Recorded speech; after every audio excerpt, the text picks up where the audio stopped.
Hey everyone, Dropshock here. I just want to make a guide for any new players coming to Project Winter. The game can be a little confusing and intimidating when you're first coming in, but hopefully with this guide, it'll kind of help you get a better understanding of how the game works and you can have fun with it.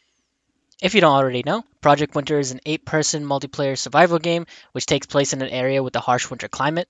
There are two basic teams, survivors and traders. Survivors, their goal is to complete tasks, call for help, and escape before the Mega Blizzard arrives. Mega Blizzard is the endgame global event. You can't survive it, so you have to escape. On the flip side, we have the traders.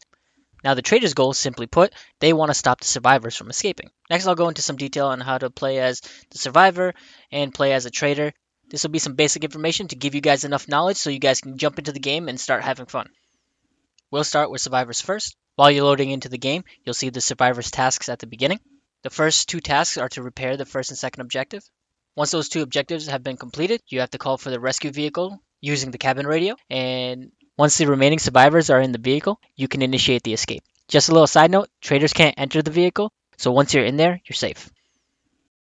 So we load in here, we find out we're a survivor, so the first thing we want to do is head out, go check the map. Here we'll find where the first objective is, and we can press E to get our personal objective. Personal objectives aren't crucial to win the game, but they give you extra bonus points.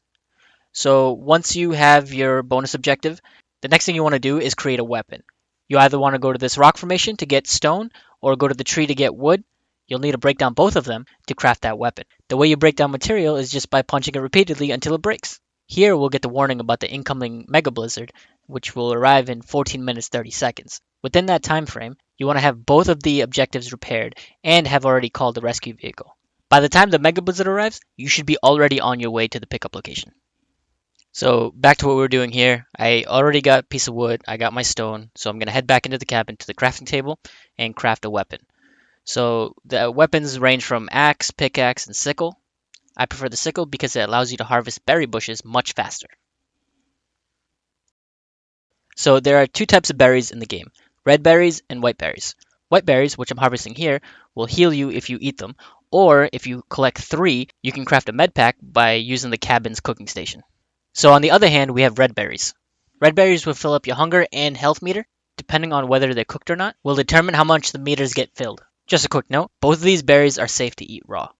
Now that I've gathered 3 white berries, I go to the cooking station inside the cabin and craft a med pack. So med packs will fully heal you. If your health bar has any red in it, you want to try to clear that first before you take the med pack so you can get fully healed. Once I'm satisfied with the items that I have on me, I start heading to the objective to figure out what we need for it. This is the radio station. You want to go in here and check what you need. So let's break down what we currently need. We need 4 mechanical scrap, we need 4 electronic scrap, and we need 3 gas. So that's a bit of a mouthful to call out to the group. An easier way to convey what we need is just by calling these out by their color. Mechanical scraps would be brown, electronic scraps would be green, and gas would be red. Therefore, the call out to the group would be, we need 4 brown, 4 green, and 3 red. There are 2 ways we can obtain these items. We can either craft them using the crafting table that is in the cabin, or we can find these items in bunkers. For crafting, you would need 1 wood and 1 stone to make 1 mechanical scrap or 1 electronic scrap. To make gas, you just need 2 red berries. But here, I found a bunker, but I need 2 other people to help me open it. So what I'm doing now is I'm calling out to people inside the cabin, just telling them to come out to the right of the cabin to help me open this up. So eventually people do end up coming out and we head over to the bunker. The way you know how many people you need to open a bunker is by looking at how many unlock stations are outside of it. You need 1 person per unlock station, and once you have that, you can get into the bunker. There are various amount of crates inside the bunker that have different kind of items. Bunkers can have various amount of items, be it repairing components, stat boosters, weapons, etc. We got lucky with this bunker. It had all the resources we needed to fix the radio station. After gathering all the resources I could carry, I head back to the radio station and deposit all the repair components. All you got to do is drag and drop.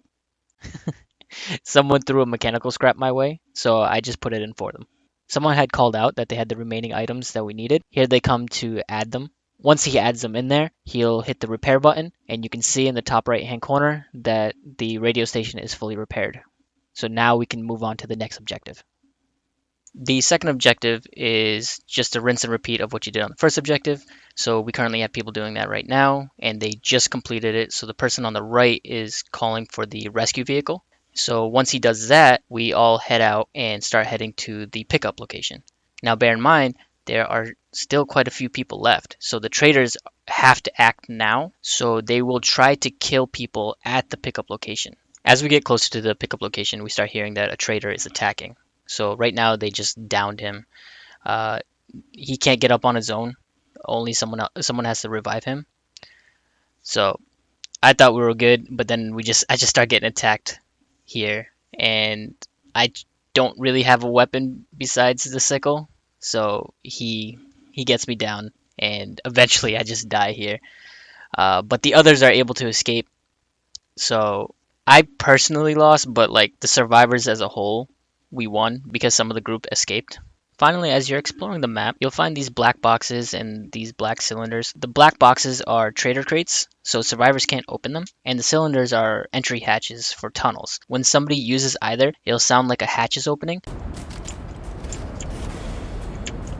so just be wary of that noise. Next, we'll move on to traders. The one advantage that traders have over survivors at the beginning of the game is that both traders have a set of radios, so they can communicate with each other without anybody else hearing. On the bottom left-hand corner of the screen, you'll see the player inventory slot. Within the inventory, there is a radio for you to communicate. To communicate with the other trader, all you have to do is hit left control and just talk. Starting out, traders want to try to blend in with the survivors, so go to the map, get your personal objective, and start working on crafting a weapon. Do your best to be engaged with the other survivors. If you go silent for a long period of time, they may start suspecting that you're a traitor, and they can exile you. When you're exiled, you aren't able to go back into the cabin, so you lose the crafting station, the stove, and the fire source. Once you're exiled, this will require you to find items in trader crates to replenish your warmth meter. Therefore, if you're not currently comfortable fending for yourself, my recommendation is that you marinate the other survivors to think that you're safe. You can do this by helping them with the objectives and just acting like a normal survivor. But keep in mind that you need to find a balance with this. If you're helping too much, you're not giving yourself enough time to find weapons of your own to complete your own objective. As a trader, you have various tunnels and crates at your disposal. They are littered all across the map. You just have to go out and find them. Like bunkers, crates can contain a variety of items. But keep in mind, when you use a crate or when you use a tunnel, they make noise. So do your best to be mindful of your surroundings and open them when no one's around. 2 crates, there we go. Perfect. That's what I need.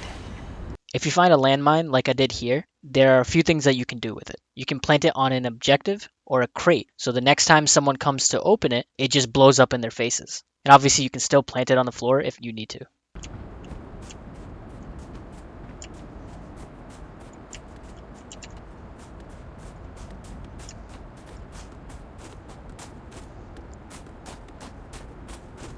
Maybe we'll get someone to go in.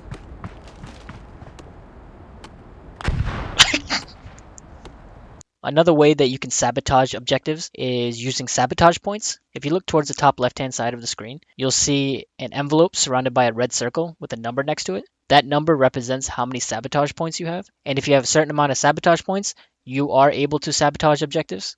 To get sabotage points, you either have to kill people or use trader crates. Another thing that you can do to hurt the survivors is by poisoning food. So if you find poison vials in these crates and you're not exiled, you can go back to the stove in the cabin and you can cook food with the poison and just leave it in the chest. Someone may come around and grab it. If they eat it, their hunger meter just plummets, so their health bar will start taking a hit. And finally, if the survivors are moving faster than you expected, the best thing you can do is go to the pickup location and try to take out as many survivors as you can with what you have. Unfortunately here, my landmine and my poison crossbow were not enough. They eventually surrounded me and ended up killing me. To wrap things up, I just want to talk about a few things that will benefit both survivors and traders. First off, any animal that you see in the map, you can kill. The benefit of this is that you can obtain raw meat and animal hide. Raw meat, if cooked, will fill your health meter and your hunger meter significantly. You do not want to eat raw meat as is, because it will make you sick. Animal hide can be used to craft a backpack, which will give you an extra space in your inventory. As of right now, I haven't had a chance to make a backpack, and it hasn't been necessary to win the game. Also, always pay attention to your hunger and your warmth. Those meters will decrease while you're out in the blizzard, and if you're not paying attention to it, it can get into the red, and your overall health will begin to deteriorate. If you begin to starve, you can ask the other players if they have food on them. Just be mindful that traders can poison food, so just be weary. If your character starts throwing up, that means the food was poisoned. But if nobody's around to give you any food, you can just go and harvest red berries. If you find that your warmth meter is getting close to the red, then my recommendation is just go to the cabin and warm up. The cabin is a safe area that has a constant fire going, so you can just go in there, warm up, and you don't have to worry about anybody trying to attack you. Just know that when the mega blizzard comes, the fire will go out, so staying in the cabin is essentially a death sentence. And lastly, if you feel like someone is the traitor, you can use the exile station at the cabin to exile the person you're suspicious of. For someone to be exiled, half of the remaining players must vote that person out. Just note, only one person can be exiled at a time. That is all I have for this video. I hope you guys enjoyed it and are able to benefit from the information I provided. I didn't touch on every single feature in the game, but the information I covered will get you guys started. If you have any questions, leave a comment below, or even ask the players that are in the Project Winter lobbies. The community is fantastic. They were super helpful in getting me started, and I have no doubt they'll help you guys get started as well. Thank you for your time. If you like this video, hit that like button. Subscribe to my channel. I just got restarted and making content. I post videos 2 to 3 times a week right now. I am also streaming on Twitch, so feel free to come and follow me. Thanks, guys.